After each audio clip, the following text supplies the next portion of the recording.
ನುತಕಾ ನುತಕಾಯ ಜಿತಮಾಯ ಪುರಮಥನ ವರ ಕಥನ ಧೃತ ಸೋಮ ಗತ ಕಾಮ ಚರಲಿಂಗ ವರಸಂಗ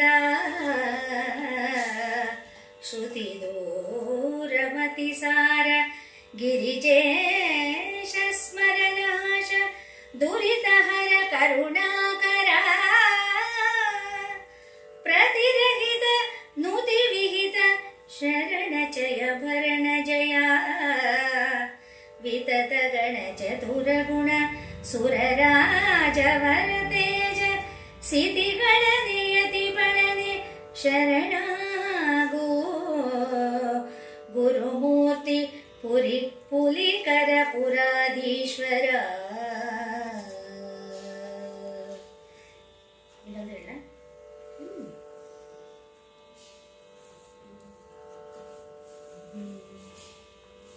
ಶ್ರೀ ವಿರೂಪಾಕ್ಷನುಡು ನಿತ್ಯಂ ಅಭಿನವ ಮಹಾದೇವಂ ಜಿತೇಂದ್ರಿಯಂ ನಿಷ್ಕಾಮಿ ದೇಹ ಗುಣವ ಆವರಿಸದ ಅತುಳ ನಿರ್ಲೇಪನು ಆರೂಢ ಲೌಕಿಕವ ಅಂಟದ ಅಪ್ರತಿಮನು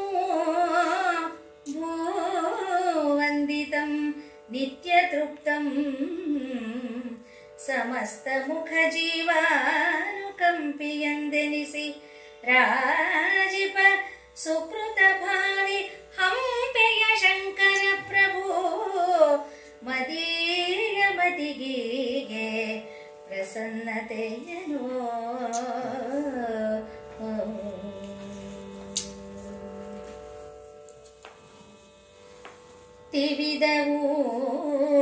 ತಿವಿದವೂರುಗಳು ನಗರ ನಗರಿಯೊಳು ಅರಸು ಚಾವಡಿಯೊಳು ಅಗ್ರಹಾರಂಗಳೊಳು ಮನ್ನೆಯರ ಠಾವಿನೊಳು ಪಟ್ಟಣಗಳ ಉರುವ ವಸ್ತುವಂ ವ್ಯವಹರಿಸುತ್ತ ಎಡೆಗೈಬುತ ಆವೆಡೆಯೊಳು ಆರಧಿಕರು ಉತ್ತಮ ಕ್ಷೇತ್ರಗಳಾವುವು ಆವೆಡೆಯೊಳು ಆರಧಿಕರು ಉತ್ತಮ ಕ್ಷೇತ್ರಗಳು ಆವುವು ವಿಶೇಷವೆಂದು ಅಲ್ಲಲ್ಲಿ ಹೊಕ್ಕು ಪರಿಭಾವಿಸುತ್ತೈದಿ ಚಂದ್ರಾದಿತ್ಯ ಚಕ್ರೇಶನಿಹ ಹುರಿಗೆರೆಗೆ ಬಂದನು ಆದಯ್ಯನು. ಇಲ್ಲಿ ಆದಯ್ಯನ ಪ್ರಯಾಣ ಹೇಗಿತ್ತು ಅನ್ನೋದನ್ನ ಈ ಪದ್ಯ ವಿವರಿಸುತ್ತೆ. ಊರುಗಳು ಅಂದ್ರೆ ತುಂಬಿದ ಊರುಗಳು. ಅಂದ್ರೆ ಹಿಂದೆಲ್ಲ ಒಂದು ಊರಲ್ಲಿ ಜನ ಇದ್ರೆ ಮಧ್ಯದಲ್ಲಿ ಅರಣ್ಯಗಳಿರ್ತಿತ್ತು, ಅದಕ್ಕೆ ತುಂಬಿದ ಊರುಗಳು ಅಂತಾರೆ. ಯಾಕಂದ್ರೆ ನಮ್ಗೆ ಈಗ ಎಲ್ಲವೂ ತುಂಬಿದ ಊರುಗಳೇ, ತುಂಬದೇ ಇರೋ ಊರು ಎಲ್ಲೂ ಕಾಣುವು. ನಾವು ಹಳ್ಳಿಗೆ ಹೋದ್ರೆ ಅಲ್ಲೊಂದು ಸ್ವಲ್ಪ ಜನಸಾಂದ್ರಣೆ ಕಮ್ಮಿ ಇರುತ್ತೆ ಅಷ್ಟೇ, ಬಿಟ್ರೆ ನಾವು ಎಲ್ಲ ಕಡೆ ಜನರೇ ತುಂಬಿಕೊಂಡಿದೀವಲ್ವಾ. ಇದು ನಮ್ಗೆ ಅಪರೂಪದ್ದು ತುಂಬಿದ ಊರುಗಳು. ಅಂದ್ರೆ ಮನೆಗಳು ಸಾಲಾಗಿರೋದು, ಜನ ಓಡಾಡ್ತಾ ಇರೋದು, ಆ ತರದ ಊರುಗಳು. ನಗರ ನಗರಿಯೋಳು ಅಂದ್ರೆ ಅದ್ರಲ್ಲಿ ನಗರಗಳು ಬೇರೆ ಇತ್ತು. ಅಂದ್ರೆ ಅರಸ ಇರೋ ಕಡೆ ನಗರಗಳು ಸೃಷ್ಟಿಯಾಗೋದು. ಅಂದ್ರೆ ಕೋಟೆ ಇರೋದು, ಕೋಟೆ ಒಳಗೆಲ್ಲ ನಗರ ಇರೋದು, ಕೋಟೆಗೊಂದು ಬಾಗ್ಲಿರೋದು, ಆ ತರದ್ದೆಲ್ಲ ಇರ್ತಿತ್ತು. ಅರಸು ಚಾವಡಿಯೋಳು ಅರಸರಲ್ಲಿ ಓಲ್ಗ ನಡ್ಸಕ್ಕೆ, ವ್ಯಾಪಾರಿಗಳು ಹೋಗಕ್ಕೆ ಒಂದು ದರ್ಬಾರ್ ಹಾಲ್ ತರ ಚಾವಡಿ ಅನ್ನೋರು. ಅಲ್ಲಿ ಬಂದ ವ್ಯಾಪಾರಿಗಳೆಲ್ಲ ಕೂತ್ಕೊಳ್ಳೋರು, ಕೂತ್ಕೊಂಡು ಅರಸರು ನೋಡೋರು, ಅವ್ರು ಮಾಡೋರು. ಅಗ್ರಹಾರಗಳು ಅಂದ್ರೆ ಬ್ರಾಹ್ಮಣರ ವಿದ್ವತ್ತಿರೋ ಮನೆಯವರು, ಬಡ ಬ್ರಾಹ್ಮಣರ ಮನೆ ಅಲ್ಲ. ಅಗ್ರಹಾರ ಅಂದ್ರೆ ಶಾನುಭೋಗರು, ರಾಜಾಶ್ರಯ ಹೊಂದಿದಂತ ಬ್ರಾಹ್ಮಣರು, ವಿದ್ವತ್ತಿರೋರು, ಯಾಗ ಯಜ್ಞಗಳನ್ನ ಮಾಡೋರು ಅಂತವ್ರು. ಅಂದ್ರೆ ಚಿನ್ನ ಬೆಳ್ಳಿ ತಗೊಳಕ್ಕೆ ಯೋಗ್ಯತೆ ಇರುವವರು, ಅಂದ್ರೆ ಧನ ಧಾನ್ಯ ಎಲ್ಲ ಇರುವಂಥವ್ರು. ಮನ್ನೆಯರು ರಾಣಿವಾಸಕ್ಕೂ ಹೋಗೋರಂತೆ. ವ್ಯಾಪಾರಸ್ಥರಿಗೆ ಎಲ್ಲ ಕಡೆ ಹೋಗುವ ಅಂತ ಅರ್ಹತೆ ಇತ್ತು. ಎಲ್ಲರೂ ಅಷ್ಟು ಸುಲಭದಲ್ಲಿ ಹೋಗಕ್ಕಾಗಲ್ಲ. ಮಹಾರಾಜರ ಚಾವಡಿಲಿ ಅನುಮತಿ ಕೊಟ್ಟ ಮೇಲೆ ಮಹಾರಾಣಿಯರಿಗೆ ತೋರಿಸ್ತೀರೇನಪ್ಪ ಅಂದ್ರೆ ಮಾತ್ರ ಹೋಗ್ಬೇಕಿತ್ತು.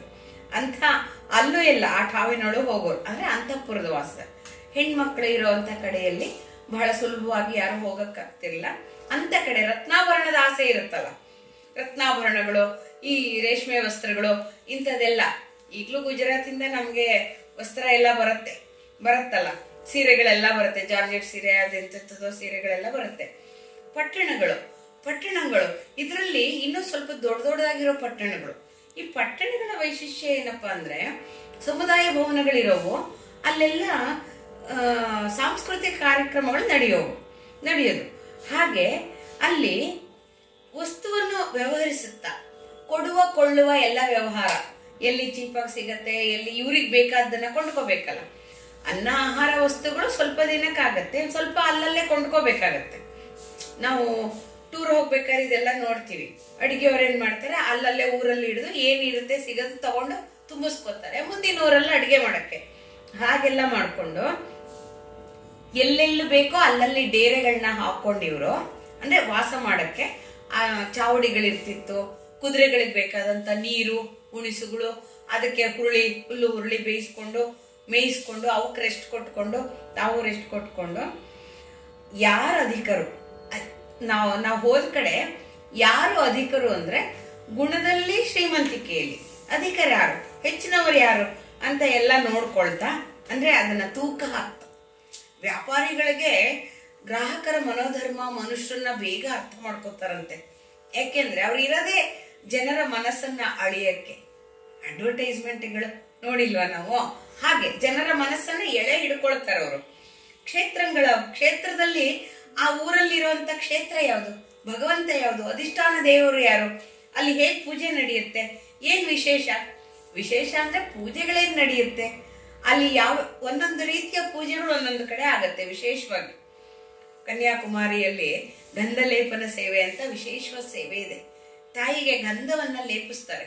ಅದು ಕಪ್ಪು ಶಿಲೆ ಹೋಗಿ ಮನುಷ್ಯರ ತರ ಆಗತ್ತೆ ಅವಳ ಮುಖ ಎಲ್ಲ. ಯಾರಿಗೂ ಅದು ಕಪ್ಪು ಶಿಲೆ ಅಂತ ಗೊತ್ತೇ ಆಗಲ್ಲ, ಅಷ್ಟು ಚೆನ್ನಾಗಿ ಆ ಗಂಧ ಲೇಪನವನ್ನ ಮಾಡಿರ್ತಾರೆ. ಅದೆಲ್ಲ ವಿಶೇಷವಾದ್ದು, ಆಯಾ ಕ್ಷೇತ್ರಕ್ಕೆ ಸಂಬಂಧಪಡುತ್ತೆ.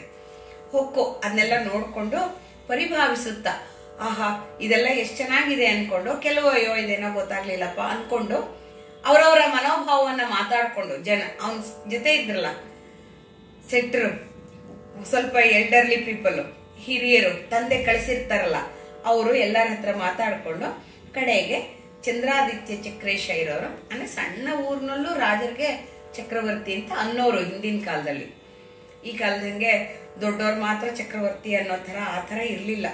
ನಮ್ಮೂರಿಗೆ ನಾನೇ ಚಕ್ರವರ್ತಿ, ಹಾಗೆ ನಮ್ಮ ಮನೆಗೆ ನಾನೇ ರಾಜ ಅಂದಂಗೆ ಅಲ್ಲಿ ಚಕ್ರವರ್ತಿ ಆಗಿದ್ದಂತ, ಚಂದ್ರಾದಿತ್ಯ ಚಕ್ರವರ್ತಿ ಆಗಿದ್ದಂತ ಹುಲಿಗೆರೆಗೆ ಕಾಲಿಟ್ಟಾಯ್ತು. ಯಾವುದು ಶಿವ ಹೇಳಿದ್ನೋ ಆ ಹುಲಿಗೆರೆಗೆ ಬಂದ.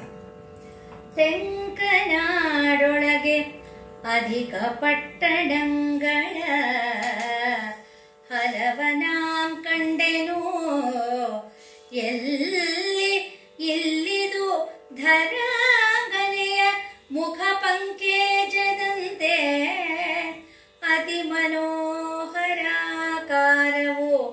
ಇಂತಿದರುಳು ಏಂ ಸಮನಾವುದು ಮುಂಕುಬೇರನ ರಾಜಧಾನಿ ಅಳಕಾಪುರಕ್ಕಂ ಕೆಲರು ನಗರೇಶು ಕಾಂಚಿಗೆನಿಪಂ ಅಂತದಕ್ಕಂ ಕೆಲರು ಕರಂ ಚಲುವೆಂದು ಹುಲಿಗೆರೆಯನು ಆದಯ್ಯದಿಂದು ನೋಡುತ್ತಿದ್ದನು.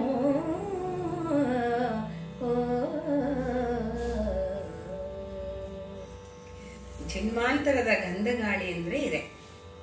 ಆ ಹುಲಿಗೆರೆಯ ನೆಲಕ್ಕೆ ಕಾಲಿಟ್ಟ ತಕ್ಷಣವೇ ಆದಯ್ಯಂಗೆ ಮೈಯೆಲ್ಲ ಪುಲುಕಗೊಂಡಿದೆ.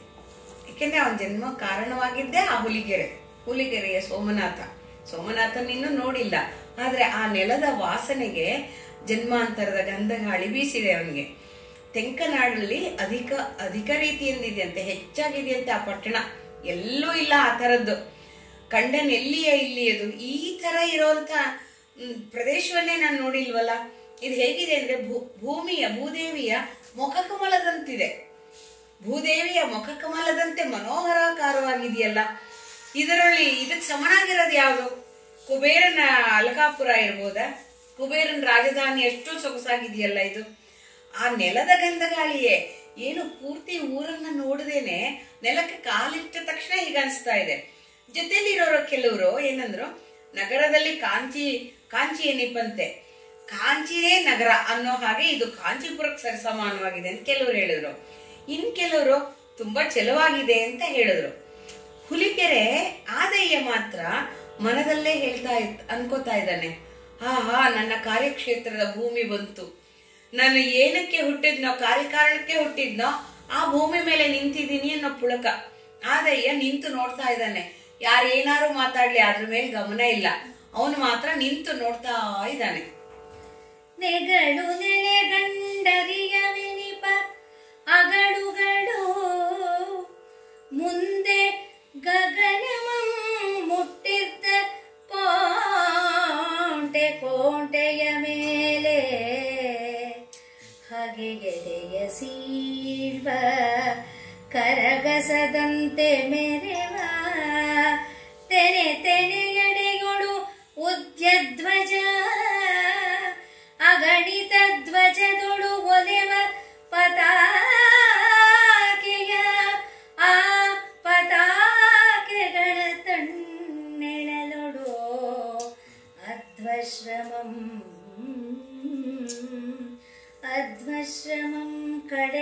ಕಳೆವವು ಆ ಕಗನಶ್ವವೆಂದೊಡೆ ಇದರ ಉನ್ನತಿಯ ಬಣ್ಣಿಸಲ್ಕರಿದು ಎಂದನು ಆದಯ್ಯನು.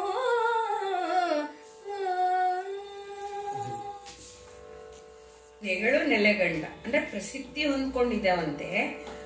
ಆ ವೆನಿಪ ಅಗಳುಗಳು ಅಂದ್ರೆ ಕೋಟೆ ಸುತ್ತ ಕಂದಕ ಮಾಡಿರ್ತಾರೆ. ಶತ್ರುಗಳು ಬಹಳ ಸುಲಭವಾಗಿ ದಾಟಿ ಬಿಡಬಾರ್ದು ಅನ್ನೋ ಕಾರಣಕ್ಕೆ ಮಾಡಿರ್ತಾರೆ. ಹಾಗೆ ನೀರಿನ ತೋಡುಗಳು ಆಗತ್ವವು. ಅದ್ರ ಮುಂದೆ ಗಗನಚುಂಬಿಯಾಗಿರದಂತ ಕೋಟೆಗಳು. ಆ ಕೋಟೆಗಳಲ್ಲಿ ಹಗೆ ಎದೆಯನ್ನ ಅಂದ್ರೆ ಶತ್ರುಗಳು ಬಂದ್ರೆ ಅವ್ರ ಎದೆ ಜುಮ್ ಅನ್ನುವಂತಹ ಗರ್ಗಸದಾಗಿರುವಂತಹ ಅಲ್ಲಲ್ಲಿಗೆ ತೆನೆ ಹೇಳೋಡು ಅಂದ್ರೆ ಸಾಲಲ್ಲಿ ಅಲ್ಲಲ್ಲೇ ಒಂದೊಂದು ಸ್ವಲ್ಪ ದೊಡ್ಡ ಕಲ್ಲಿಟ್ಟಿರುತ್ತಲ್ಲ, ಅದರಲ್ಲಿ ಉದ್ಯಧ್ವಜ, ಆ ದೇಶದ ಧ್ವಜ, ಆ ಪ್ರದೇಶದ ಧ್ವಜ ಅಗಣಿತವಾಗಿದೆಯಂತೆ. ದೊಡ್ಡ ದೊಡ್ಡ ಧ್ವಜಗಳನ್ನ ಸಾಲಾಗಿ ನಿಲ್ಸಿದ್ದು ತೋರಣದೋಪಾದಿಯಲ್ಲಿದೆ. ಆ ಪತಾಕೆಗಳು ನೆರಳು ಬರುತ್ತಲ್ಲ, ಅದರಲ್ಲಿ ಗಾಳಿ ಬೀಸಿ ಆ ನಡೆದ ಆಯಾಸವನ್ನ, ತುಂಬಾ ಆಯಾಸದಲ್ಲಿ ನಡ್ಕೊಂಡ್ ಬಂದಿದ್ದನ್ನ ಕಳೆದು ಹೋಗ್ತಿತ್ತು. ಖಗ ಅಶ್ವವೆಂದು ಅಂದ್ರೆ ಅದು ಕುದುರೆಯೋಪಾದಿಯಲ್ಲಿ ಇರ್ತಿತ್ತೋ ಏನೋ. ಆ ಹಕ್ಕಿಗಳ ರೆಕ್ಕೆಗಳ ರೀತಿಯಲ್ಲಿ ಆ ಪತಾಕೆಗಳಿತ್ತು. ಇದರ ಉನ್ನತಿಯನ್ನ, ಇದರ ಸೌಂದರ್ಯವನ್ನ, ಎತ್ತರವನ್ನ ಎಷ್ಟು ಬಣ್ಣಿಸಿದ್ರು ಅದು ಅಷ್ಟು ದೊಡ್ಡದಾಗಿದೆ ಅಂತ ಹೇಳ್ಬೋದಷ್ಟೇ. ಪ್ರತ್ಯಕ್ಷ ನೋಡಿದಲ್ದೆ ಗೊತ್ತಾಗಲ್ಲ ಇದು ಅನ್ನುವ ರೀತಿಯಲ್ಲಿ ಈ ಪದ್ಯವಿದೆ.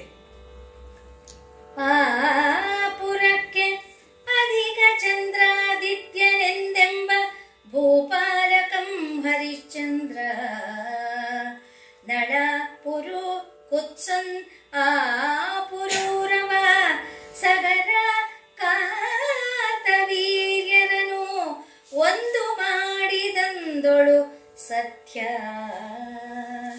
ಭಾಪೆಂದೆನಿಪ ಹಯಾರೂಢತ್ವ ನವನವಿಯ ಚಾಪಾಗಮತ್ವ ಸೌಂದರತೆ ಬಹು ಸಂತತಿ ಶ್ರೀ ಪರಾಕ್ರಮವೆಸೆವ ಮಾನವ ಮನೋಜನು ಇನತೆ ಜದಿಂದೆ ಎಸೆದಿರ್ದನು. ಅಂತಹ ಸುಂದರವಾದ ಕೋಟೆ ಒಳಗೆ ಆ ಪುರಕ್ಕೆ ಒಂದು ನಗರ ಇತ್ತಲ್ಲ, ಆ ಪುರಕ್ಕೆ ಚಂದ್ರಾದಿತ್ಯ ಅನ್ನುವಂತ ರಾಜ ಇದ್ದ. ಅವನು ಹೇಗಿದ್ದ ಅಂದ್ರೆ ಹರಿಶ್ಚಂದ್ರ, ನಳ, ಪುರು, ಕುತ್ಸನ, ಪುರೂರವ, ಸಗರ, ಕಾರ್ತವೀರ್ಯರು ಎಲ್ಲ ಪುರಾಣದ ಪುಣ್ಯ ಪುರುಷರು ಇವರೆಲ್ಲ. ಅವ್ರನ್ನೆಲ್ಲ ಒಂದು ಮಾಡಿದ ಹಾಗೆ, ಅಂದ್ರೆ ಅಷ್ಟು ಜನರ ಸತ್ವ ಒಬ್ಬ ಚಂದ್ರಾದಿತ್ಯನಲ್ಲಿ ಇತ್ತು ಅನ್ನೋ ಅತಿಶಯೋಕ್ತಿಯನ್ನ ಇಲ್ಲಿ ರಾಘವಾಂಕರು ಮಾಡಿದ್ದಾರೆ. ಅತಿಶಯೋಕ್ತಿ ಅಂದ್ರೆ ಏನು?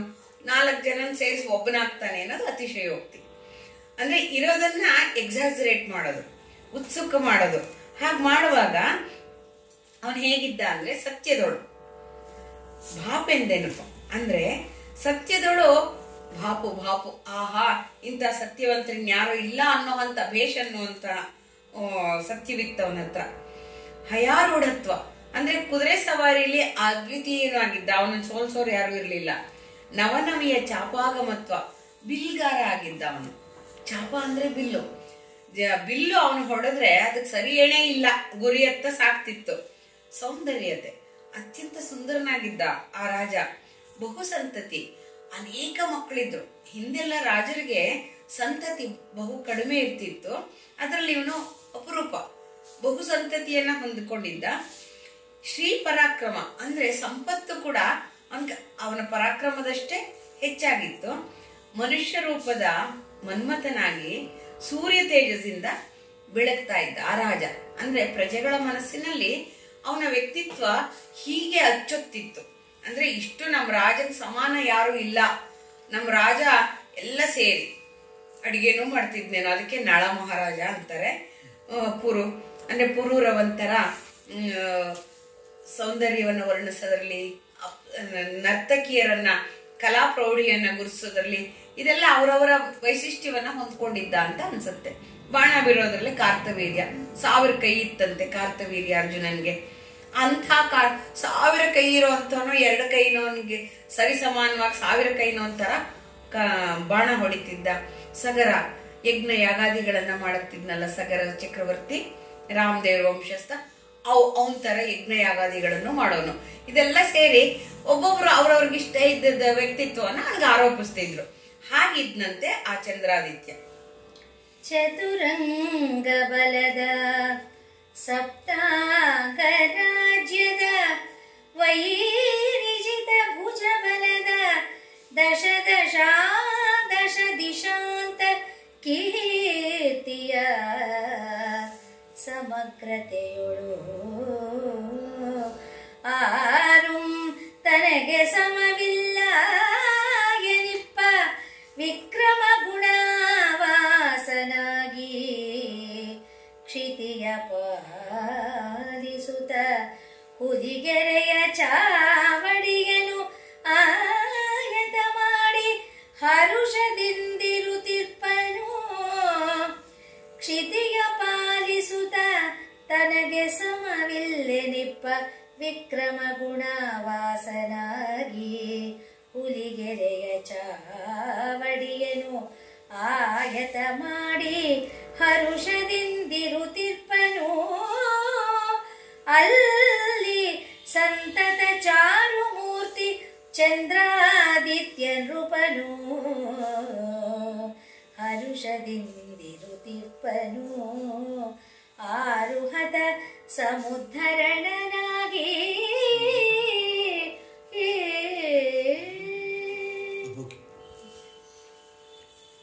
ಚತುರಂಗ ಬಲವಿತ್ತು, ಪದಾತಿ ಇತ್ತು, ಆನೆಗಳ ಗಜ ಸೈನ್ಯ ಗಜಪಡೆ ಇತ್ತು, ಮತ್ತೆ ಅಶ್ವಬಲವಿತ್ತು. ಎಲ್ಲ ಬಲಗಳು ಸೇರಿ ಸಪ್ತಾಂಗದಲ್ಲಿ, ಅಂದ್ರೆ ಕಾರ್ಯಕಾರಣದಲ್ಲಿ ರಾಜಕಾರಣದಲ್ಲಿ ಸಪ್ತಾಂಗಗಳು ಬೇಕು. ಅಂದ್ರೆ ನ್ಯಾಯಾಂಗ, ಕಾರ್ಯಾಂಗ, ಇಂಥ ಮೊದಲೆಲ್ಲ ಇಂಥದ್ದು ಕೆಲಸ ಮಾಡೋರು, ಕಾರ್ಯವೈಖರಿಯರು, ಇದೆಲ್ಲವೂ ಇತ್ತು. ಅಲ್ಲಿ ಸಪ್ತಾಂಗಗಳು ಇದ್ವು. ವೈರಿಜಿತ ಭುಜಬಲದ ಅಂದ್ರೆ ಶತ್ರುಗಳನ್ನ ಗೆಲ್ಲುವಂತ ಭುಜಬಲ ಇದ್ದಂಥವನು. ಅವನ ಕೀರ್ತಿ 10 ದಿಕ್ಕಗೂ ಹರಡಿತ್ತು. ಸಮಗ್ರತೆಯಳು ಅಂದ್ರೆ ತನ್ನ ದೇಶದ ಸಮಗ್ರತೆಯನ್ನ ಯಾರು ಕಾಪಾಡೋದ್ರಲ್ಲಿ ನನಗೆ ಸಮ ಯಾರೂ ಇಲ್ಲ, ಯಾರು ಬಂದು ಆಕ್ರಮಣ ಮಾಡೋ ಹಾಗಿಲ್ಲ, ಆ ರೀತಿಯಾಗಿ ನಡೆಸ್ಕೊತಿದ್ದ. ವಿಕ್ರಮ ಗುಣವಾಸನಾಗಿ ಅಂದ್ರೆ ಅವನು ಮಾಡಿದಂತ ಯುದ್ಧಗಳಲ್ಲಿ ಎಲ್ಲೂ ಸೋಲೇ ಇಲ್ಲ, ಸದಾ ವಿಜಯನಾಗೇ ಇದ್ದ ಅವನು.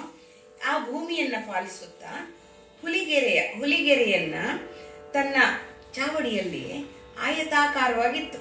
ಅದೊಂದು ವಿಶೇಷವಾದಂಥ ಆಕಾರ, ಕಂಬಗಳನ್ನ 16 ಕಂಬದ ಚಾವಡಿ ಇದ್ರೆ ಅದನ್ನ ಆಯತಾಕಾರದ ಚಾವಡಿ ಅಂತಾರೆ.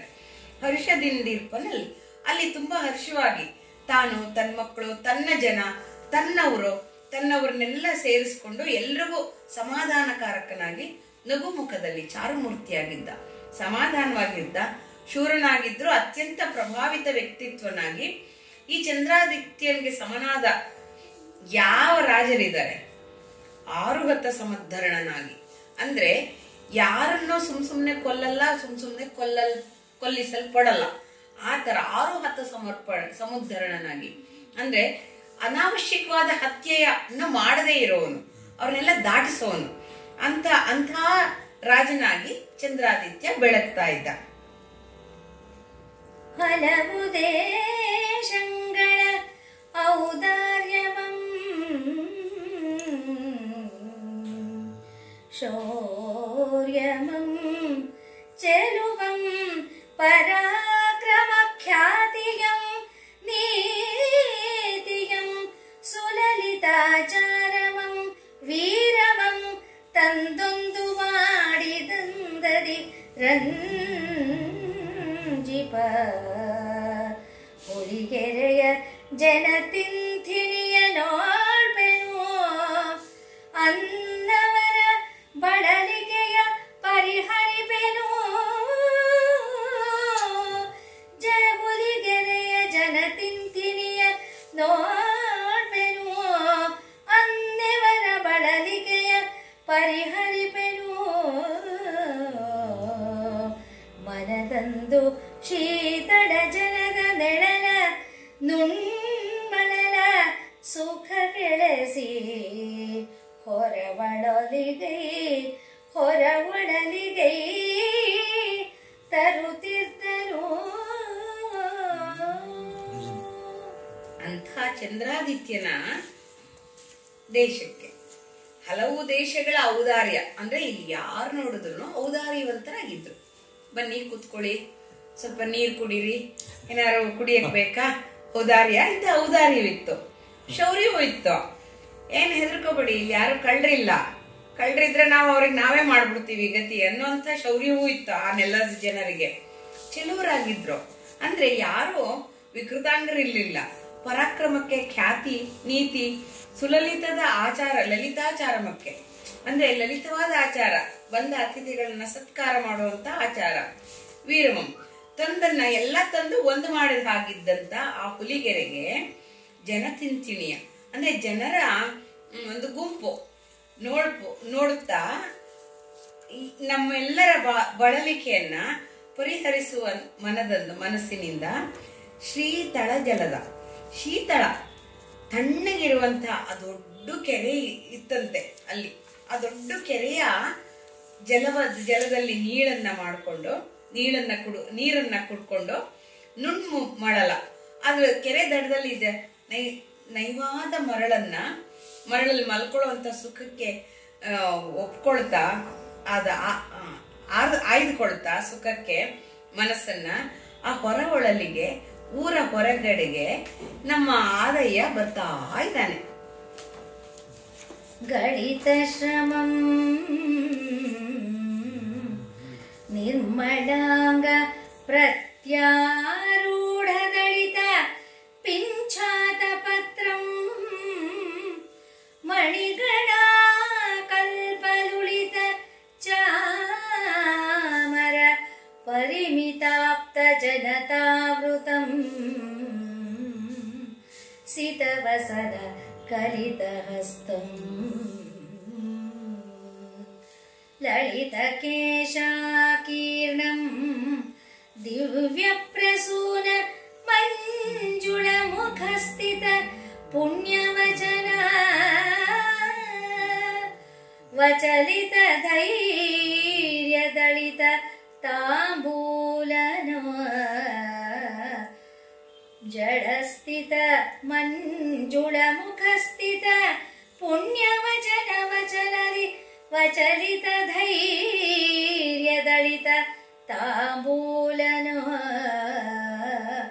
ಆದಯ್ಯ ಹುಲಿಗೆರೆಯ ಹೊರವಳಲ ಪೋಗುತ್ತಿರ್ಪಾಗಳು ಕೆರೆಯ ಬಳಿಯಂಥ ಆ ಅರೆವಟ್ಟಿಗೆಯಲ್ಲಿ ಎಲ್ಲರೂ ಗಳಿತ ಶ್ರಮವನ್ನ ನೀಗಿಸ್ಕೊಂಡಿದ್ದಾರೆ.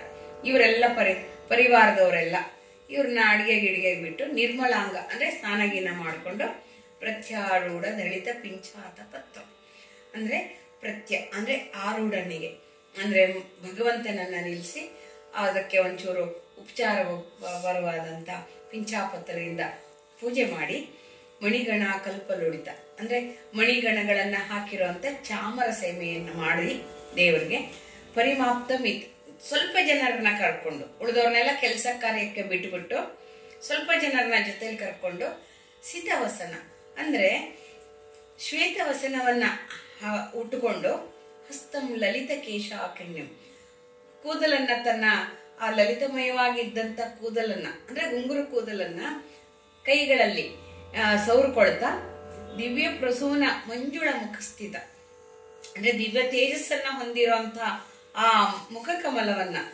ಪುಣ್ಯ ವಚನಗಳನ್ನ ಆಡೋ ಅಂತ ಆ ಆದಯ್ಯ ವಚಲಿತ ಧೈರ್ಯ ದಳಿತ ತಾಂಬೂಲನ್ ಅಂದ್ರೆ ಮಾತಾಡುವಾಗ ಧೈರ್ಯ ಬರುವಂತಹ ಆ ಸುಗಂಧ ತಾಂಬೂಲವನ್ನ ಹಾಕಿಕೊಂಡಂತಹ ಆದಯ್ಯ ಹುಲಿಗೆರೆಯ ಪಟ್ಟಣದ ಹೊರದಾರಿಯಲ್ಲಿ ಹೋಗ್ತಾ ಇದ್ದಾನ ಅವನು ಫ್ರೆಂಡ್ಸ್ ಜೊತೆ ಅಂದ್ರೆ ಸೀಮಿತವಾದಂತ ಆಪ್ತ ಜನರ ಜೊತೆಯಲ್ಲಿ.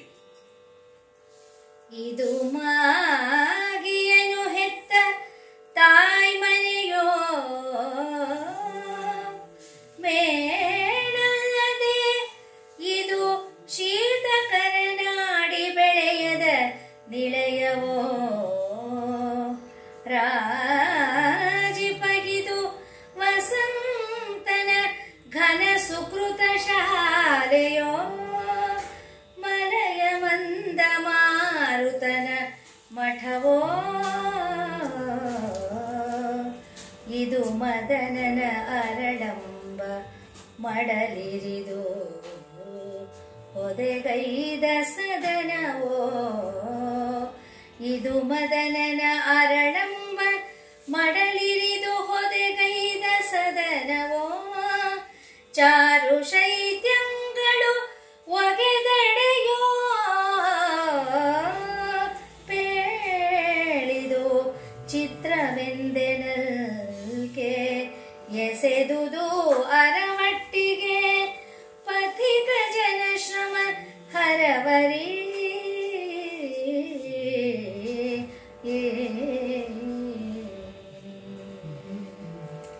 ಬಿಸಿಲಲ್ಲಿ ನಡ್ಕೊಂಡ್ ಬಂದಂತ ಅಶ್ವಾರೋಹಿಗಳಾಗಿ ಬಂದಂತ ಜನರನ್ನ ಪಥಿಕ ಜನಶ್ರಮ ಪಥಿಕರ ದಾರಿಗರ ಶ್ರಮವನ್ನ ಪರಿಹರಿಸುವ ರೀತಿಯಲ್ಲಿ ಆ ಅರವಟ್ಟಿಗೆಗಳು ಕಾಣ್ತಾ ಇದೆ. ನಾವು ಅಲ್ಲಲ್ಲಿ ಬಿದ್ದೋಗಿರೋ ಅರವಟ್ಟಿಗೆಗಳನ್ನ ನೋಡ್ಬೋದು ಈಗ್ಲೂ. ಕಲ್ಲಿನ ಹೊದಿಕೆ ಮೇಲ್ಹೊದಿಕೆಯನ್ನ ಇಟ್ಕೊಂಡು ಆ ಕಂಬಗಳನ್ನ ಹಾಕೊಂಡು ಅವರೆಲ್ಲ ಕೂತ್ಕೊಳ್ಬಹುದು, ಮಲ್ಕೊಳ್ಬಹುದು, ಎಲ್ಲವನ್ನ ಮಾಡ್ಕೋಬಹುದು. ಅದು ಹೇಗಿದೆ ಅಂದ್ರೆ ಬಿಸಿಲಲ್ಲಿ ಬಂದವ್ರಿಗೆ ಮಾಗಿಯನ್ನು ಹೆತ್ತ ತಾಯಿ ಮನೆಯು ಅಲ್ಲಿ ಚಳಿ ಆಗತ್ತಂತೆ. ಅಂದ್ರೆ ಬಿಸಿಲು ಅಲ್ಲಿ ತಾನು ರಾರಾರಿಸಕ್ಕಾಗಲ್ಲ, ಅಲ್ಲಿ ಸೆಕೆಯೇ ಇರಲ್ಲ. ಕಲ್ಲಿನ ದೇವಸ್ಥಾನಗಳಲ್ಲೂ ನಾವು ಇದನ್ನ ಕಾಣಬಹುದು. ಅದಲ್ಲದೆ ಇದ್ರೆ ಶೀತನಾಡಿಯನ್ನ ಇಲ್ಲಿ ತಂದು ಬೆಳೆಸ್ಬಿಟ್ಟಿದಾನ ದೇವ್ರು. ಆ ನಿಲಿಯ ಆಗ್ಬಿಟ್ಟಿದ್ಯಾ, ಕಾಶ್ಮೀರದಾಗಿದ್ಯಾ ಇದು ಅನ್ನುವಂಗೆ. ರಾಜಿಪದು ವಸಂತನ ಘನ ಸುಕೃತ ಶಾಲೆಯೋ, ವಸಂತ ಮಾಸದಲ್ಲಿ ಇರುವಂತ ಆ ತಂಬೆಲರು, ತಂಪಾದ ಗಾಳಿ, ಆ ತರ ಇರುವಂತ ಅವನಿಗೆ ಇದು ಶಾಲೆಯ ರೀತಿಯಲ್ಲಿದೆಯೋ. ಇಲ್ಲಿ ಬಂದು ಇಷ್ಟೊಂದು ಚೆನ್ನಾಗಿ ಕಾಣಿಸ್ತೀಯ, ಎಲ್ಲಾ ಕಡೆ ಹೂವು, ಬಳ್ಳಿ, ಹೂವು ಎಲ್ಲ ಇದೆ, ತಣ್ಣಗೂ ಇದೆ. ಮಲೆಯ ಮಂದ ಮಾರುತನ ಮಠವು, ಆ ಮಂದ ಮಾರುತ ಇದಾನಲ್ಲ, ಇಲ್ಲಿ ಮಠ ಮಾಡ್ಕೊಂಡ್ಬಿಟ್ಟಿರ್ಬೋದ, ಇಷ್ಟು ಚೆನ್ನಾಗಿ ಗಾಳಿ ಬೀಸ್ತಾ ಇದೆಯಲ್ಲ. ಇದು ಮದನನ ಅರಳಂಬ ಮಡಲಿರಿದು ಅಂದ್ರೆ ಹೂಗಳು ಹೇಗಿದೆ ಅಂದ್ರೆ ಮದನನು ಅರಳಲಿ ಎಂದು ಅವನ್ ಮಡ್ಲಿಗೆ ಸುರಿದಾಗಿದೆ. ಹೊದೆಗೈದ ಪದೇ ಗುಂಪು ಗುಂಪಾಗಿ ಹೂ ಸುರಿದಿದೆ. ನಮ್ಮ ದಾರಿಯಲ್ಲೆಲ್ಲ ಈ ಕಾಡು ಮರಗಳು ಹೂ ಸುರಿಯುತ್ತೆ ನೋಡಿ, ಅದನ್ನ ಹೇಳ್ತೇನೆ. ಹೊದೆಗೈದ ಸದನವೋ ಅಂದ್ರೆ ಹೂವಿನ ಅಲಂಕಾರ ಮಾಡಿದ್ದಂತ ಸದನ ಇರ್ಬೋದಾ, ಮನೆ ಇರ್ಬೋದಾ. ಶೈತ್ಯಂಗಳು ಒಗೆದೆಡೆಯೋ ಅಂದ್ರೆ ಎಲ್ಲ ರೀತಿಯ ತಂಪು ಇಲ್ಲೇ ಇದೆಯಾ, ಒಂದೇ ಕಡೆ ಇದ್ಬಿಟ್ಟಿದ್ಯಾ. ಪೇಳಲ್ಲಿದು ಚಿತ್ರದ ತರ ಕಾಣಿಸ್ತಾ ಇದೆ ಅವನ್ಗೆ. ದಾರಿಯಲ್ಲಿ ಹಳದಿ ಹೂವಿನ ಹಾಸಿಗೆ, ನೀಲಿ ಹೂವಿನ ಹಾಸಿಗೆ, ಕೆಂಪು ಹೂವಿನ ಹಾಸಿಗೆ, ಅದು ಎಷ್ಟು ಚೆನ್ನಾಗಿ ಕಾಣಿಸ್ತಿದ್ರೆ ದೂರದಿಂದ ನೋಡ್ಬಿಟ್ರೆ ಒಂದು ಚಿತ್ರ ಬರೆದಿಯಾರೇನೋ ಯಾರು ಅನ್ನುವ ರೀತಿಯಲ್ಲಿ ಅಂದವಾಗಿ ಕಾಣಿಸ್ತಾ ಇದೆ. ಅಷ್ಟು ಚೆನ್ನಾಗಿದೆ ಈ ಅರವಟ್ಟಿಗೆಯಲ್ಲಿ ನಿಂತು ನೋಡಿದ್ರೆ ಇದೆಲ್ಲ ಕಾಣ್ತಾ ಇದೆ. ಅಂದ್ರೆ ಅಷ್ಟು ಚೆನ್ನವಾದಂತ ಬೀದಿಗಳು, ಬೀದಿಯ ಸಾಲು ಮರಗಳಲ್ಲಿ ಅವು ಸುರಿದ ಹೂಗಳು ಪಥಿಕ ಜನರ ಆಯಾಸವನ್ನ ಪರಿಹಾರ ಮಾಡಕ್ಕೆ ಶುದ್ಧ ನೀರಿನ ಕೆರೆಯೋ ದೊಡ್ಡ ಕೆರೆಯೋ ಏನೋ ಒಂದಿದೆ ಅಲ್ಲೆಲ್ಲ ಕೂತಿದ್ದಾರೆ ಇವರೆಲ್ಲ. ಬಿಳಿಯ ಕಬ್ಬಿನ ಜಂತೆಯೊತ್ತಿ ನೋಡು ಕೇತಕಿ ದಳದ ತಗಡವಕೆ ಮುಡಿವಾಡದ ಹೊದಕೆ ಬಾಳದೊಳು ಭಿತ್ತಿ ಮರುಗದೆಡೆ ನೆರಕೆ ಮರುಗದ ಎಡೆ ನೆರಕೆ ನಾನಾ ಪುಷ್ಪರಸದ ಮೇಲ್ಕಟ್ಟು ಬಿಗಿದ ಮಳೆಯಜದ ಸಾರಣೆಯು ಪನ್ನೀರ ಸಿಂಪನಂ ತಳಿರ ಹಾಸಿಗೆ ಕಮಲದಳದಲ ವಟ್ಟ ಹಿಮಜಳ ಪೂರ್ಣ ಕುಂಭ ಹೊಂಬಾಳೆಗಳ ಚಾಮರಂ ಮೆರೆದವೋ ಹೊಂಬಾಳೆಗಳ ಚಾಮರಂ ಹಿಮಜಳ ಪೂರ್ಣ ಕುಂಭ ಪನ್ನೀರ ಸಿಂಪನಂ ತಳಿರ ಹಾಸಿಗೆ ಮಳೆಯಜದ ಸಾರಣೆಯು ಮೆರೆದವೋ ಅರವಟಿಗೆಯೊಳಗೆ.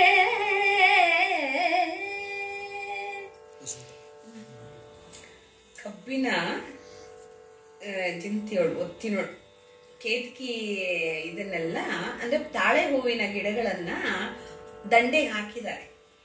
ಅದು ಬಿಳಿಯ ಕಬ್ಬಿನ ತರ ಕಾಣಿಸ್ತಿದೆ. ಅಷ್ಟು ತಾಳೆ ಹೂಗಳು ಬಿಟ್ಟುಬಿಟ್ಟಿದೆ. ತಾಳೆ ಹೂಗಳು ಮೇಲೆದ್ದು ಬರುತ್ತೆ, ಒಂಥರ ಬೆಳ್ಳಗೆ ಬರುತ್ತೆ. ಅದೊಳ್ಳೆ ಅದೇ ಕಬ್ಬಿನ ಜಲ್ಲೆ ತರ ಕಾಣುತ್ತೆ. ಒಳಗೆ ಕಬ್ಬಿನ ಇದು ಇರುತ್ತೆ. ಯಾರು ಬರದೇ ಇರ್ಲಿ ಅಂತ ತಾಳೆ ಗಿಡಗಳನ್ನ ಹಾಕ್ತಾರೆ. ಅಂದ್ರೆ ಮುಳ್ಳಿದ್ರೆ ಮನುಷ್ಯರಾಗ್ಲಿ ಪ್ರಾಣಿಗಳಾಗ್ಲಿ ಮುಳ್ಳು ತಳ್ಕೊಂಡು ಬರಲ್ಲ ಅನ್ನೋ ಕಾರಣಕ್ಕೆ. ತಗಡವದಕ್ಕೆ ಮುಡಿವಾಳದ ಹೊದಿಕೆ, ಅದಕ್ಕೆ ಹೊದಿಕೆ ಕಳೋಪಾದಿಯಲ್ಲಿ ಅದ್ರ ಸುತ್ತ ಇರುವಂತ ಗಿಡಗಳು ಹೊದಿಸಿರುತ್ತೆ. ಆ ಹಸಿರಿನ ಹೊದಿಕೆಯನ್ನ ಹಾಕಿರುತ್ತೆ. ಬಾಳದೊಳು ಬಿತ್ತಿ ಅದರೊಳಗೆ ತೆಗೆದ ಕತ್ತಿ ಇದ್ದಂಗಿದೆ. ಮರುಗದೆಡೆ ನೆರಕೆ ಅಂದ್ರೆ ಅಕ್ಕಪಕ್ಕ ಎಲ್ಲ ಮರುಗದ ದೊಡ್ಡ ದೊಡ್ಡ ಪೊದೆಗಳಿದೆ. ನಾನಾ ಪುಷ್ಪರಸದ ಹೀಗೆ ನಾನಾ ಸುಗಂಧಿತ ಪತ್ರೆಗಳನ್ನ ಮೇಲ್ಕಟ್ಟು ಈ ಮಳೆಯಜ ಇದಾನಲ್ಲ ಗಾಳಿ ಅದರ ಸಾರಣೆ ಮಾಡ್ತಾ ಇದೆ. ಅಂದ್ರೆ ಅಲ್ಲಿಂದ ಆ ಅರ್ಘ್ಯವನ್ನ ತಗೊಂಡು ಆ ವಾಸನೆಯನ್ನ ತಗೊಂಡು ಕುಸುಮ ವಾಸನೆ ಅಘ್ರಾಣಿಸಲೆಂದು ಅಲ್ಲಿಂದ ಅವನ್ನೆಲ್ಲ ಸಾರಣೆ ಮಾಡ್ಕೊಂಡು ಸೌರ್ಕೊಂಡು ಬರ್ತಾ ಇದ್ದಾನಂತೆ ಮಳೆಯಜ. ಜೊತೆಗೆ ಆ ಹಿಮಮಣಿಯ ಬೆಳಗಿನ ಹಿಮಮಣಿಯನ್ನ ಸಿಂಪನವನ್ನು ತನ್ನ ಜೊತೆ ತರ್ತಾ ಇದ್ದಾನೆ. ತಳಿರ ಹಾಸಿಗೆ ಅಂದ್ರೆ ಆ ಎಲೆಗಳ ಹಾಸಿಗೆ ಆಗಿದೆ. ಕಮಲದಳಗಳು ಇದೆ, ಅದರಲ್ಲಿ ಕಮಲದಳಗಳು ಕಾಣಿಸ್ತಾ ಇದೆ. ಆ ಒಟ್ಟ ಹಿಮಜಲ ಅದ್ರಲ್ಲೆಲ್ಲ ಕಮಲದಳಗಳ ಮೇಲೂ ಬಂದಂತ ಹಿಮಜಲ ಅದನ್ನ ಹಿಡಿದಂತ ಪೂರ್ಣ ಕುಂಭದಂಗೆ ಹೊಂಬಾಳೆಗಳು, ಬಾಳೆ ಆಡಿಯಾವೋ ಅಂತ ಹೇಳ್ತಾರೆ ನೋಡಿ. ಹೊಂಬಾಳೆಗಳು ಅಷ್ಟು ಚೆನ್ನಾಗಿ ಆ ಹಿಮದಳವನ್ನ ಹೊಂದ್ಕೊಂಡು ಪೂರ್ಣ ಕುಂಭದಿಂದ ಸೋರ್ತಾ ಇರೋ ಬಿಂದುಗಳೋ ಎನ್ನುವಂತೆ ಕಳಸದ ನೀರೇನೋ ಅನ್ನೋ ಕಾಣಿಸ್ತಾ ಇದೆಯಂತೆ. ಅವು ಚಾಮರ ಬೀಸ್ದಂಗೆ ಇದೆಯಂತೆ. ಇಷ್ಟು ಚೆನ್ನಾದ ಪರಿಸರ ಇರುವಂತ ಆ ಅರವಟಿಗೆಗಳು. ಇದು ಬರೀ ಊರ ಹೊರಗಿರುವಂತ ಪಥಿಕರು ಬಂದು ಮಲ್ಕೊಂಡು ವಿಶ್ರಾಂತಿ ಪಡುವಂತ ಅರವಟಿಕೆಗಳಷ್ಟೇ. ಇವು ಪ್ರವಾಸ ಗೃಹಗಳಲ್ಲ. ಅಷ್ಟು ಚೆನ್ನಾಗಿದೆ ಅರವಟಿಕೆಗಳು. ಪ್ರವಾಸ ಗೃಹಗಳು ಇಷ್ಟು ಕ್ಲೀನ್ ಆಗಿರಲ್ಲ, ಅಷ್ಟು ಚೆನ್ನಾಗಿದೆಯಂತೆ. ಮಳೆಯಜ ಅಂದ್ರೆ ಮಲೆ, ಗಾಳಿ, ಮಲೆಯಜ ಲಕಾರ ಬಂದಿದೆ. ಅದು ಮಳೆಯಜ ಸಾರಣೆ ಮಾಡ್ತಾನೆ, ಸೌರ್ಕೊಂಡು ಬರ್ತಾನೆ. ಅಡಿಗಳಳಕಕ್ಕೆ ನವಿಲ್ ಮುಡಿಗೆ ಶಶಿವದನಕ್ಕೆ ಉತ್ಪಳ ಕಣ್ಗೆ ಬಿಂಬವದರಕ್ಕೆ ಮಾಣಿಕ್ಯದ ದಶನ ಕುಳಕೆ ಬೆಳುದಿಂಗಳು ನಗೆಗೆ ಕೋಕಿಲಂ ದನಿಗೆ ತಂಬೆಲರು ಸುಯಿಗೊಪ್ಪುವ ಗಿಳಿ ನುಡಿಗೆ ಲತೆ ನಡುಗೆ ಚಕ್ರವಾಕಂ ಕುಚಸ್ಥಳಕ್ಕೆ ಕೃತಕಾಚಳ ನಿತಂಬಕ್ಕೆ ತಳಿರು ಕರತಳಕ್ಕೆ ಹೊರಡಿಸುವ ರೂಪಂ ತಾಳ್ದ ವನಿತೆಯರು ತಳಿರು ಕರತಳಕ್ಕೆ ಹೊರಡಿಸುವ ರೂಪಂ ತಾಳ್ದ ವನಿತೆಯರು ಮೆರೆದರು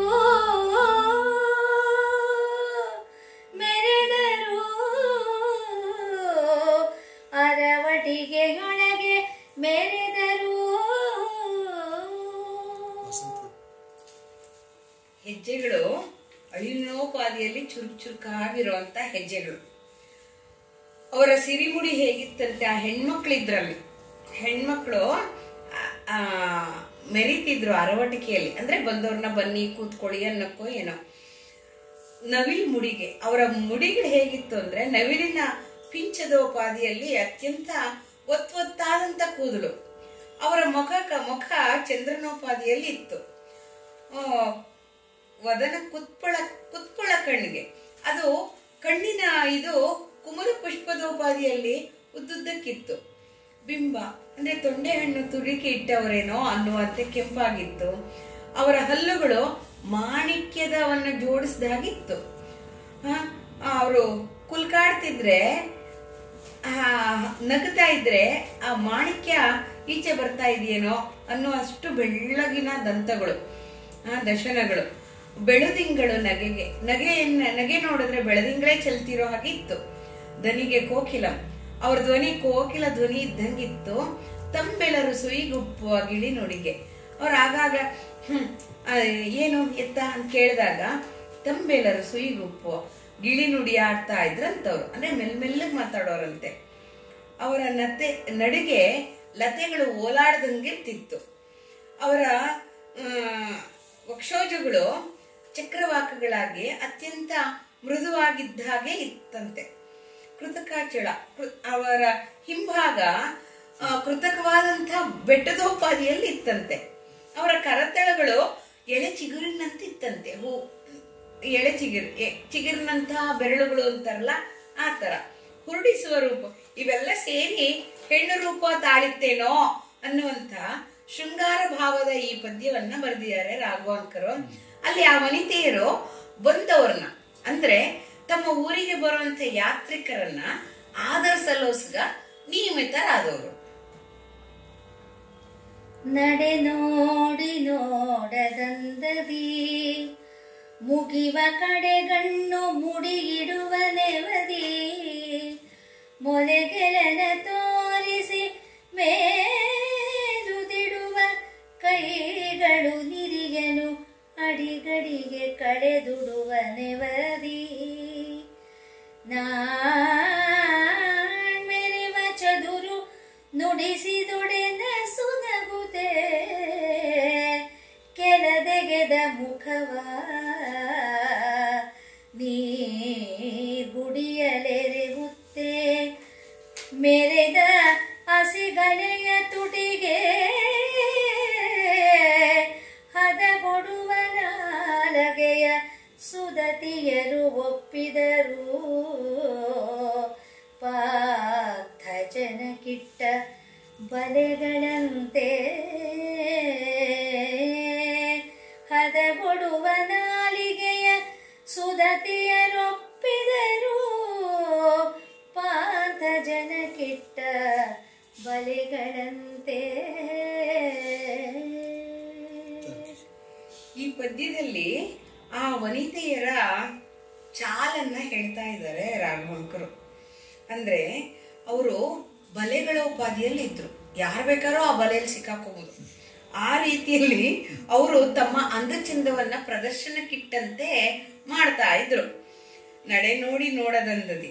ಅಂದ್ರೆ ಇಲ್ಲಿ ಕೊಡಿ ಅಂತ ಕೇಳ್ಬೇಕು, ಹಾಗೆ ಬೇಕು ಅಂತ ನೀರು ಅಂತಿದ್ದವ್ರನ್ನ ನೋಡದೆ ಹೋಗೋ ಹಂಗ್ ಮಾಡೋದು, ಮತ್ತೆ ಕಡಗಣ್ಣಿಂದ ನೋಡ್ಕೊಂಡು ಮತ್ತೆ ಬರೋದು. ಇದೆಲ್ಲ ಸೆಳೆಯುವಂತ ವಿಲಾಸ ಅಂತ ನಮ್ಮ ಸಾಹಿತ್ಯ ಹೇಳುತ್ತೆ. ಕಡೆಗಣ್ಣು ಮುಡಿ ಇಡುವ ನೆವದಿ ಅಂದ್ರೆ ಮುಡಿಯನ್ನ ಕಟ್ಟುವ ನೆವದಿಂದ ಏನ್ ಮಾಡ್ತಾರವ್ರು, ಮತ್ತೆ ಮತ್ತೆ ನೋಡೋದು, ಮತ್ತೆ ಮತ್ತೆ ಕೊಡೋದು, ನೋಡ್ದಂಗ್ ಹೋಗೋದು, ಮತ್ತೆ ಬರೋದು, ನೆವದಿಂದ ತಮ್ಮ ಅಂಗಸೌಷ್ಠತೆಯನ್ನ ತೋರಿಸೋದು. ಅಂದ್ರೆ ಮುಡಿಯನ್ನ ಕಟ್ಟುವ ನೆವದಿಂದ ಎರಡು ಕೈಯನ್ನು ಮೇಲೆತ್ತಿ ಸ್ವಲ್ಪ ಮೇಲುದೆಯನ್ನ ಸ್ವಲ್ಪ ಸ್ವಲ್ಪ ಜಾರಿಸೋದು. ಆಗ ಪ್ರಯಾಣಿಕರ ಕಣ್ಣು ಮದನನ ಮುದ್ರೆಗಳಾದಂತ ಆಕರ್ಷಕವಾದಂತ ಆ ಎದೆಗಳ ಮೇಲೆ ಬೀಳುತ್ತೆ. ಕೈಗಳು ಏನ್ ಮಾಡ್ತಾ ಇರುತ್ತೆ, ಆಗಾಗ ನೆರಿಗೆಗಳನ್ನ ಅಡಿಗಳಿಗೆ ಸರಿ ಮಾಡ್ಕೊಳ್ಳೋದು. ಏನ್ ಮಾಡ್ತಿದ್ದಾರೆ ನೋಡೋ ಹಾಗಾಗ್ಬೇಕು, ಆಕರ್ಷಣೆ ಮಾಡೋದು. ಆಮೇಲೆ ನೆರಿಗೆಗಳು ಬಿಚ್ಚೋಗ್ತೇನೋ ಅನ್ನೋ ಹಾಗೆ ಮತ್ತೆ ಹಿಡ್ಕೊಂಡು ನೆರಿಗೆ ಇಟ್ಕೊಳ್ಳೋದು. ಈ ನೆವದಲ್ಲಿ ಮೆರವ ಕೌಶಲವನ್ನ ಮೆರೀತಿದ್ರಂತವ್ರು. ಇದು ಇವ್ರಿಗೆಲ್ಲ ಗೊತ್ತಿಲ್ಲದ್ದು ವರ್ತಕ ವೃಂದಕ್ಕೆ. ಯಾಕೆಂದ್ರೆ ಬರೀ ವ್ಯಾಪಾರ ವ್ಯವಹಾರ ಅಷ್ಟೇ ಇತ್ತು, ಈ ವಿಲಾಸವನ್ನೆಲ್ಲ ನೋಡಿಲ್ಲ.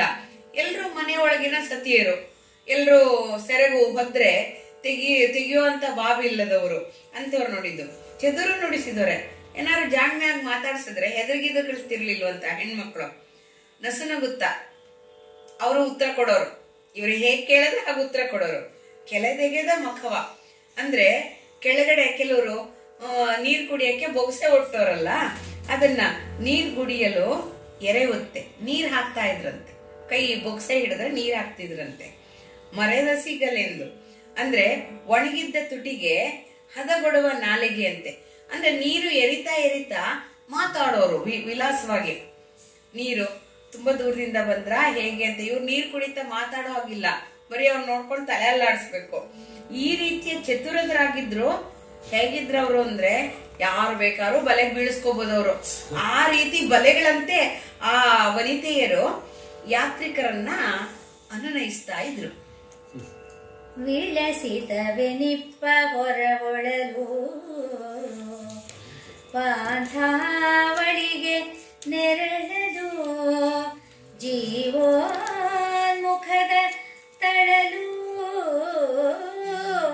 ಶ್ರಮದ ಬೇರ ಕಿಳಲು ಮನವಂ ಸೂರ್ಯಗೊಳಲು ಸಾಕೆಂದು ಹೊಗಳುತ್ತ ಅಲ್ಲಿಯ ಅರವಟಿಗೆಯ ಒಳಗಣ ಅಬಲೆಯರ ರೂಪಂ ಶೈತ್ಯ ಸೌರಭ್ಯ ಜಳವನು ಈಕ್ಷಿಸಿ ಕೌತುಕಂ ಬಡುತ್ತೆ ಕುದುರೆಗಿಂದಿಡಿಯಲು ಅಲ್ಲಿಯ ಸತಿಯರು ಆದರಿಸಿ ಕಾಲ್ದೊಳೆದು ಕೈಗೊಟ್ಟು ಕೊಂಡೊಯ್ದರು. ಎಷ್ಟೋ ಜನ್ಮದಿಂದ ಕಂಡಂತವ್ರೇನೋ ಅನ್ನೋ ಹಾಗೆ ಆ ಸ್ತ್ರೀಯರು ವರ್ತನೆ ಮಾಡ್ತಾ ಇದ್ದಾರೆ. ಆ ದೊಡ್ಡದಾಗಿದ್ದಂತ ಪಟ್ಟಣದ ಹೊರವಲಯ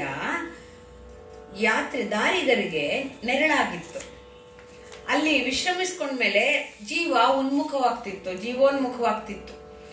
ಉನ್ಮುಖದ ವಿಶ್ರಾಂತಿ ಸಾಕು, ನಾವಿನ್ನು ಮುಂದೆ ಹೋಗ್ಬೋದು ಅನ್ನೋ ಶ್ರಮ ನಿವಾರಣೆ ಆಗ್ತಿತ್ತು. ಶ್ರಮದ ಬೇರೆ ಕೀಳಲು, ತುಂಬಾ ಶ್ರಮ ಆಗಿದ್ದಾಗ ಅದ್ರ ಬುಡಮಟ್ಟ ಬೇರನೆ ಕಿತ್ತಾಕ್ಬಿಡ್ತಿತ್ತಂತೆ. ಅಂದ್ರೆ ಅಷ್ಟು ಶ್ರಮ ಕಳೆದೋಗ್ತಿತ್ತು.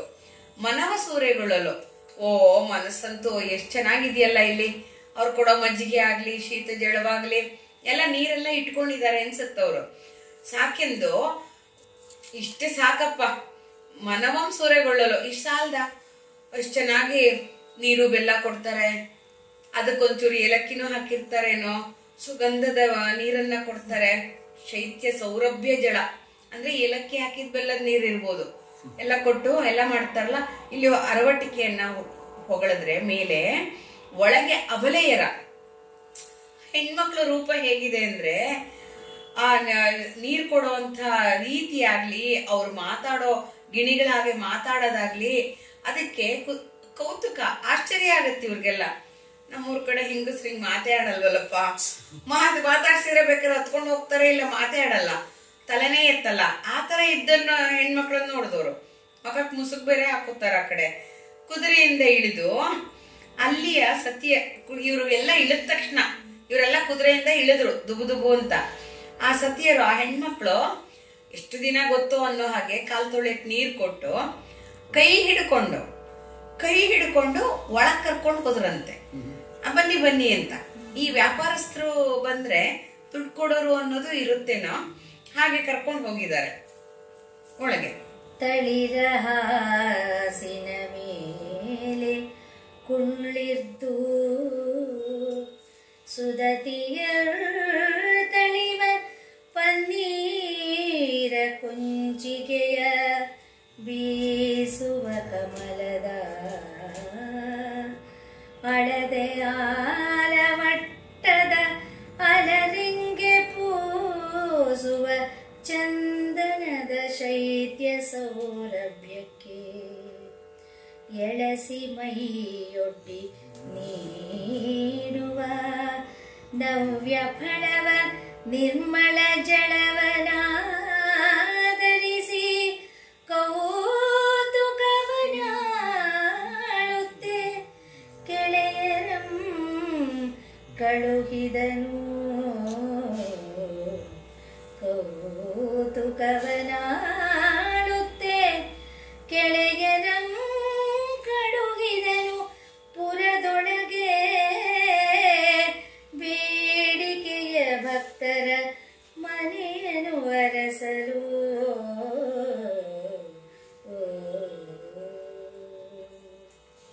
ಈ ವ್ಯಾಪಾರಿಗಳು ಸುಲಭದಲ್ಲಿ ಬಲೆಗೆ ಬೀಳೋರಲ್ಲ. ರಾಗೇಶ್ವರಿ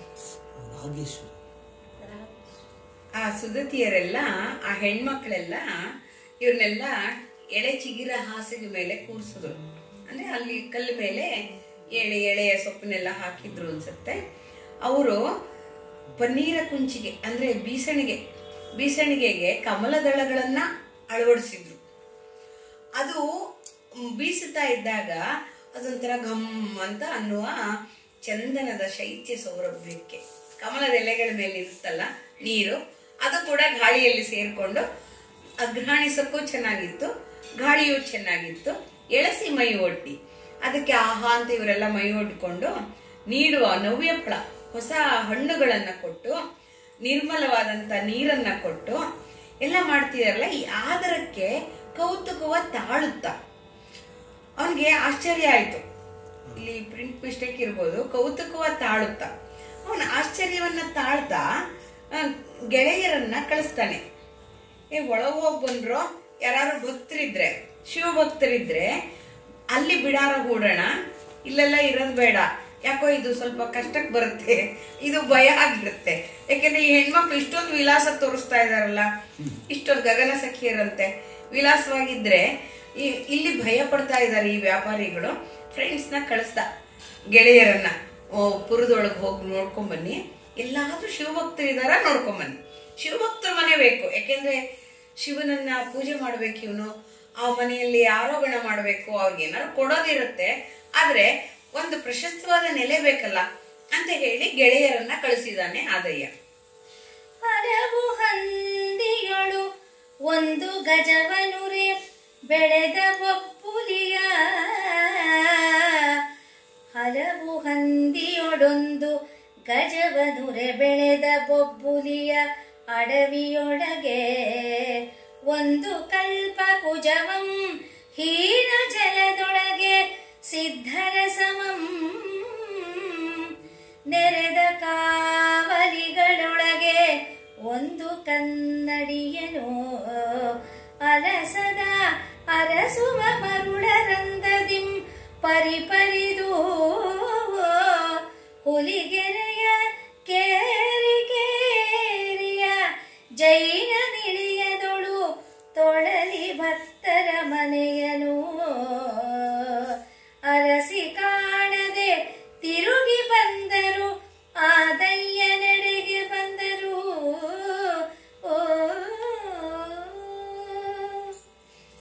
ಹಂದಿಗಳಿರೋ ಊರಲ್ಲಿ ಆನೆಯನ್ನ ಅರಸಿದ ಹಾಗೆ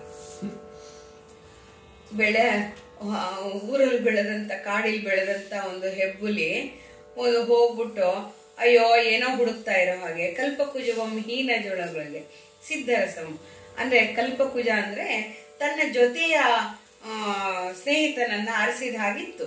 ಹೀನ ಜಳಗಳೇ ಅಂದ್ರೆ ಕೊಚ್ಚೆ ನೀರಲ್ಲಿ ಸಿದ್ಧರಸ ಸಿಗತ್ತೇನು ಎಲ್ಲಾರು ಹಾಗೆ ನೆಲದ ಕಾವಲಿಗೊಳಗೊಂದು ಅಂದ್ರೆ ಒಳಗೆಲ್ಲ ಹೋಗಿ ಹುಡುಕ್ತಾರೆ ಇವರು. ಕನ್ನಡಿಯನ್ನು ಅಲಸದರಸುವ ಮರುಳರಂದದಿ ಅಂದ್ರೆ ಕನ್ನಡಿ ಹಾಗೆ ಕಾಣಿಸ್ತಾ ಇದೆ, ಇಲ್ಲಿ ಯಾರು ಇಲ್ಲ ಅನ್ನೋದು. ಆದ್ರೆ ಹುಚ್ಚುಚ್ಚಾಗಿ ಅಲ್ಲಲ್ಲಿ ಬೀದಿಲಿ ಅಲೆತಾ ಹುಲಿಗೆರೆಯ ಕೇರಿಯಲ್ಲೆಲ್ಲ ಅಲದ್ರವ್ರು. ಜೈನ ಇಳಿಯದಳು, ಎಲ್ಲೋದ್ರು ಜೈನರೇ ಇದ್ರು. ಎಲ್ಲಿಯೂ ಶಿವಭಕ್ತರ ಮನೆ ಇಲ್ಲ, ಶಿವಭಕ್ತರ ಮನೆಯ ಕುರುಗಿಲ್ಲ, ಶಿವಭಕ್ತರ ಮನೆಯ ಲಕ್ಷಣವಿಲ್ಲ. ಬೇರೆ ಪೂಜೆ ಮಾಡುವಂಥವ್ರು ಇದ್ದಾರೆ, ಕಾಣದೆ ಅಲ್ದು ಅಯ್ಯೋ ಇಲ್ಲೇನೂ ಇಲ್ಲ ಅಂದ್ರೆ ಹೋಗೋ ಹುಡುಕ್ತಾ ಇದ್ದಾರೆ ಅಲ್ಲಿ ಇಲ್ಲಿ ಎಲ್ಲಾನು. ಹುಡುಕಿ ಏನ್ ಮಾಡಿದ್ರು ಯಾರು ಸಿಕ್ಲಿಲ್ಲ. ಅವ್ರು ಬಂದು ಹೇಳಿದ್ರು ಇಲ್ಲಿ ಯಾರು ಶಿವಭಕ್ತರಿಲ್ಲಪ್ಪ, ಬರೀ ಜೈನ ಸಮುದಾಯದವರು ಇದ್ದಾರೆ, ಅವ್ರು ಬೇರೆ ತರ ಪೂಜೆ ಮಾಡೋರು ಅಂತ ಹೇಳಿದ್ರು. ಪುರಂಗಳಳು ಅವರ ಕೇರಿಗಳಲ್ಲಿ ನೆರೆದ ಮನೆಗಳೊಳು ಅರಸಿದೆವು, ಕೇಳಿದೆವು ಭಕ್ತರ ಮನೆಗಳಲ್ಲಿ ಇಲ್ಲಿಲ್ಲವೇ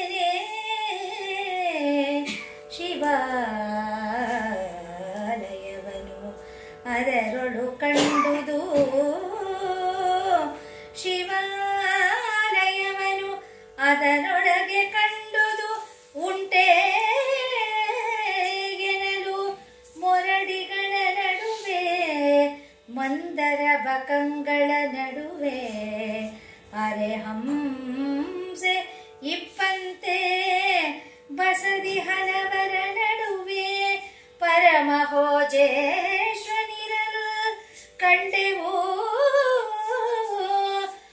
ಪರಮಹೋಜೇಶ್ವನಿರಲು ಕಂಡೆವು ಎನಲು ಅದಕ್ಕೆ ಹೋಗಲು ಉದ್ಯೋಗಿಸಿದನು.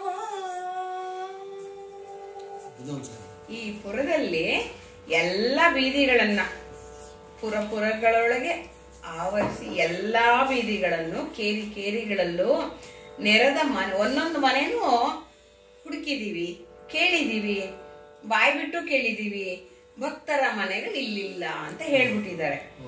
ಅದಕ್ಕೆ ಆದಿಯ ಕೇಳ್ತಾನೆ, ಹೋಗ್ಲಿ ಶಿವಾಲಯವಿದೆಯಾ ಅಂದ್ರೆ ಶಿವಾಲಯವಿದೆ ಕಂಡುದುಂಟೆನಲು. ಶಿವಾಲಯ ಕಾಣ್ವಿ, ಆದ್ರೆ ಹೇಗಿದೆ ಅಂದ್ರೆ ಸಣ್ಣ ಸಣ್ಣ ಬೆಟ್ಟಗಳ ಮೇಲೆ ಮುಂದೆ ಬೆಟ್ಟಗಳಿದ್ದ ಹಾಗೆ, ಬಕ್ಕಗಳೆಲ್ಲರ ಮುಂದೆ ಒಂದು ಹಂಸ ಇದ್ದ ಹಾಗೆ, ಅಂದ್ರೆ ಎಲ್ಲದ್ರಲ್ಲಿ ಒಂದೇ ಒಂದಿದೆ. ಹಲವು ಬಸದಿಗಳ ನಡುವೆ ಪರಮ ಓಜೇಶ್ವರ ಅಂದ್ರೆ ತೇಜಸ್ಸಿನಿಂದ ಇರುವಂತ ಈಶ್ವರನ ಕಂಡುವೆವು. ಅದಕ್ಕೆ ಅಲ್ಲೇ ಹೋಗೋಣ ಕಣೋ, ಈಶ್ವರನ ದೇವಸ್ಥಾನ ಇದೆ ಅಂದ್ರೆ ಅಲ್ಲೇ ಹೋಗೋಣ, ಯಾರ ಮನೆಗೂ ಹೋಗೋದು ಬೇಡ. ಯಾಕೆಂದ್ರೆ ಶಿವಭಕ್ತನಿಗೆ ಶಿವನ ಸಾನ್ನಿಧ್ಯ ಬೇಕು ಅನ್ನೋದು ಈ ಪದ್ಯ ಧ್ವನಿಸುತ್ತೆ. ಅಂದ್ರೆ ಆ ಕಾಲದ ಕಾಲಧರ್ಮಕ್ಕನುಸಾರವಾಗಿ ತಮ್ಮ ದೇವರ ಆರಾಧ್ಯರಲ್ಲದ ಮನೆಗೆ ಹೋಗಿ ಆರೋಗಣೆಯನ್ನ ಒಪ್ತಾ ಇರ್ಲಿಲ್ಲ ಆ ಕಾಲಮಾನದ ಪರಿಸ್ಥಿತಿ ಸರಿಯಾಗಿ ಈ ಪದ್ಯವನ್ನ ಬರೆದಿದ್ದಾರೆ. ಅದರಿಂದ ಎಲ್ಲದರ ಮಧ್ಯೆ ಒಂದು ಶಿವಾಲಯ ಇದೆ, ಕಂಡಿದ್ದೀವಿ ನಾವು. ಆದ್ರೆ ಅದು ಹೇಗಿದೆ ಅಂದ್ರೆ ಅದು ಹೀಗೆ ಸಣ್ಣ ಎಲ್ಲಾ ಬಸದಿಗಳ ಮುಂದೆ ಅದೊಂದು ದೊಡ್ಡದಾಗಿದೆ. ಹೇಗಿದೆ ಅಂದ್ರೆ ಬಕಗಳ ನಡುವೆ ತುಂಬಾ ಬಕಗಳ ಸಂತೆ ಇದೆ, ಅದ್ರಲ್ಲಿ ಒಂದು ಹಂಸ ಇದ್ದ ಹಾಗೆ. ಅಂದ್ರೆ ಶಿವಾಲಯ ಹಂಸವಿದ್ದಂತೆ, ಬಸದಿಯ ನಡುವೆ ತೇಜಸ್ಸೆಲ್ಲ ಇದೆ. ಅದಕ್ಕೆ ಬೇಕಾದ್ರೆ ಅಲ್ಲೇ ಹುಟ್ಟೋಗೋಣ ಅಂತ ಎಲ್ರು ಮಾತಾಡ್ಕೊಂಡ್ರು. ಹೋಗಲ್ಲಿ ಎಲ್ರು ಅಣಿ ಮಾಡ್ಕೋತಾ ಇದ್ದಾರೆ. ಶಿವಾಲಯ ಇಲ್ಲಿಗೆ ಮೊದಲ ಸ್ಥಳ ಮುಗಿಯುತ್ತೆ. 117 ಪದ್ಯಗಳಿದೆ ಇದರಲ್ಲಿ. ಮೊದಲ ಸಲವಾದ್ರಿಂದ ನಮ್ಮ ಶಕ್ತಿಗನುಸಾರವಾಗಿ ಭಕ್ತಿಗನುಸಾರವಾಗಿ ಹೇಳಿದ್ದೇವೆ. ವಿದ್ವಾಂಸರು ಪಂಡಿತೋತ್ತಮರು ಪರಾಮರ್ಶಿಸಿ ಇನ್ನೂ ಉತ್ತಮವಾಗಿ ಇದನ್ನ ಮುಂದುವರಿಸಬಹುದು ಅನ್ನೋದನ್ನ ಮಾತನ್ನ ಹೇಳ್ತಾ ವಿನೀತವಾಗಿ ಶಿವನಿಗೆ ನಮಸ್ಕಾರ ಮಾಡಿಕೊಂಡು ಈ ಮೊದಲ ಸ್ಥಳವನ್ನ ಮುಗಿಸುತ್ತಿದ್ದೇವೆ. ಇದು ಇತಿಹಾಸದ ಮೊದಲ ಸಲದ ಪ್ರಯತ್ನ ಪ್ರಸ್ತುತ. ಗಮಕ ಕೂಡ ಇದೇ ಮೊದಲ ಸಲ ನಾವು ಅವ್ರು ಹಾಡ್ತಾ ಇರೋದು. ಯಾರು ಹಾಡಿಲ್ದೇ ಇರೋದು, ಯಾರು ಅಭ್ಯಾಸ ಮಾಡದೇ ಇರುವಂತ ಒಂದು ಕಥನ ಕಾವ್ಯ ಇದು. ರಾಘವಾಂಕರದು ಸೋಮನಾಥ ಚರಿತ್ರೆ ಅನ್ನುವಂಥ ಶಿವಭಕ್ತಿಯ ಸಂಕೇತವಾದಂಥ ಕುರುಹು. ಅತ್ಯಂತ ಸುಂದರವಾದಂಥ ಲಾಲಿತ್ಯವಾದಂಥ ಪದಗಳನ್ನ ವಾರ್ಧಕ ಷಟ್ಪದಿಯಲ್ಲಿ ರಾಘವಾಂಕರು ಬರೆದಿದ್ದಾರೆ. ಹರಿಹರರಿಗೆ ಪ್ರೀತಿಯಾದಂಥ ಒಂದು ಕಥಾವಸ್ತು ಇದೆ ಇದರಲ್ಲಿ. ಅದನ್ನ ನಾವು ಹೇಳಿದ್ದೇವೆ. ಮುಂದಿನ ಇನ್ನು 5 ಸ್ಥಳಗಳಿದ್ದಾವೆ. ಅದು ಆದಾಗ ಮತ್ತೆ ಮಾಡುತ್ತೇವೆ. ಸತತವು ಈ ಕೃತಿಯನ್ನು ಓದುವ ಕೇಳುವರ್ಗೆ ಸನ್ನುತ ಸುಖಂ ಸಂಪದಂ ಹರುಷ ವರುಷಂ ನಿರೋಗತೆ ನಿತ್ಯ ವಿಭವವ ಅಖಿಲ ನೂನ ಫಲಭರಿತವಃ ಮಹೋತ್ಸವ ಸಂತಸಂ ಕ್ಷಿತಿಯ ಜನಮಂ ಸುತ್ತಿ ಮುತ್ತಿ ಮೂವಳಿಸಿ ಸಂತತವ ಅಗಲದಿಪ್ಪಂತೆ ಕರುಣಿಸುಗೆ ಗಿರಿಜಾಧಿಪತಿ. ಸಂತತವು ಅಗಲದಿಪ್ಪಂತೆ ಕರುಣಿಸುಗೆ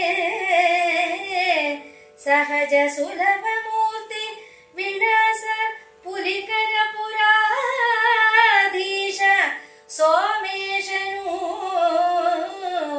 ಪುಲಿಕರ ಪುರಾಧೀಶ ಸೋಮೇಶನು.